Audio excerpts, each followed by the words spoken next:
Hello everyone, আসসালামু আলাইকুম। কেমন আছেন সবাই? আশা করি সবাই ভালো আছেন। আমি আয়েশা চলে আসলাম আপনাদের মাঝে ছোট্ট একটি ভিডিও নিয়ে। এই শীতে কার কেমন দিন কাটছে অবশ্যই কমেন্টে জানাতে পারেন। কিন্তু আজকে সকাল থেকে ভিডিওটা শুরু করে দিয়েছি। আমি কালকে রাতে রুটি বানিয়ে রেখেছি। আমি এভাবে প্রতিদিনই রাত্রে রুটি বানিয়ে রাখি, তাহলে সকালবেলাটা খুব সহজ মনে হয়। আর সাথে ছিল লাউয়ের খোসা দিয়ে, আলু দিয়ে, টমেটো আর ডিম দিয়ে খুব মজার একটা ভাজি। সত্যি বলতে ভাজিটা অনেক ভালো লাগে খেতে। আর এখন চলে এসেছি দুপুরের আয়োজনে। আজকে দুপুরে কি রান্না করছি সেটাই আপনাদের সাথে শেয়ার করছি। আমি কিন্তু আজকে ফ্রিজ খুলে দেখি আমার ফ্রিজে একদম কোনো বাজার নেই। যেহেতু মাস শেষ, এখনও বাজার করা হয়নি। আপনার ভাইয়া অনেক অসুস্থ, অনেক ঠান্ডা জ্বর, তাই আসলে বাজার করা এখনও হয়নি। তাই ফ্রিজ খুঁজে দেখলাম এক প্যাকেট রুই মাছ আছে।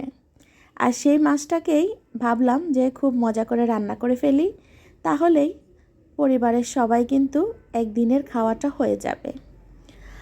আমার এই মাছগুলো দেখে কিন্তু আপনাদের মনে হচ্ছে না যে এটা 1 মাস হয়ে গেছে এই মাছগুলোর।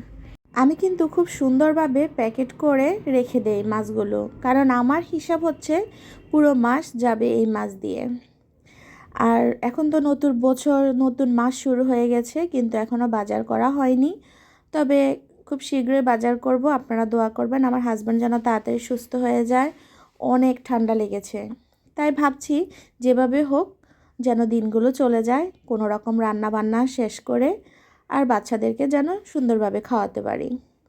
তাই মারা কিন্তু চিন্তা করে একটু নতুন বা একটু আনকমনভাবে রান্না করে কিভাবে খাওয়ানো যায়।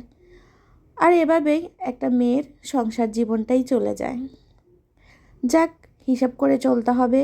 এখনকার বাজারের যে অবস্থা, এখনকার দিনকাল খুবই আমাদের জন্য অনেক সংকটপূর্ণ, কারণ জিনিসপত্রের অনেক দাম। কি আর বলবো, বলে তো আর শেষ করা যাবে না।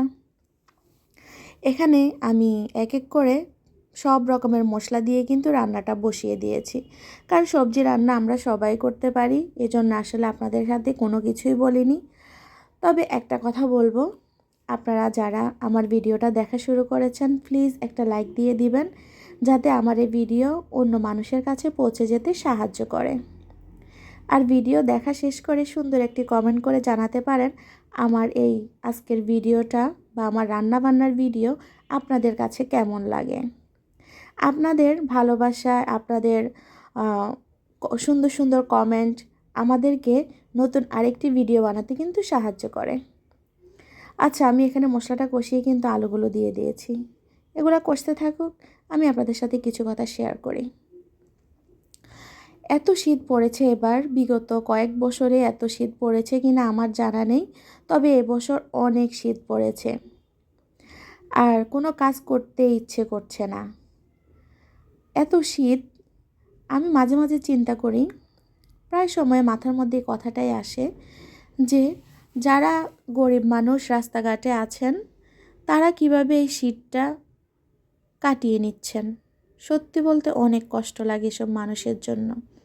আমার ছোটো মেয়ে বলতেছে, আম্মু, যারা রাস্তায় ভিক্ষা করে, যারা অনেক কষ্ট করে চলতেছে, অনেক মানুষ দেখি রাস্তায় শুয়ে থাকে যখন বাইরে যায়, এই মানুষগুলো এই শীতের দিনে কি করছে। সত্যি বলতে আসলে এই মানুষদের জন্য অনেক খারাপ লাগে। আমার এই ছোটো মেয়েটার মাথাও এই কথাটা এসে গেছে যে এত শীত পড়ছে, এই মানুষগুলো কিভাবে দিন পার করছে। আল্লাহ কোনো না কোনোভাবে মানুষগুলোর দিন কাটিয়ে নিচ্ছে। হয়তো কেউ সাহায্য করছে, কেউ সাহায্য, আমরা যারা আছি হয়তো টুকটাক হয়তো মানুষকে সাহায্য করতে পারি, অত বেশি তার আমরা সাহায্য করতে পারি না। তাই আমরা চেষ্টা করব হয়তো নতুন কাপড় দিয়ে নয়, পুরনো কাপড় দিয়েও মানুষকে সাহায্য করার জন্য। তাহলে সবাই আসলে শীতের এই দিনটা ভালোভাবে কাটাতে পারবে। ভালো থাকবেন সবাই, আল্লাহ হাফেজ।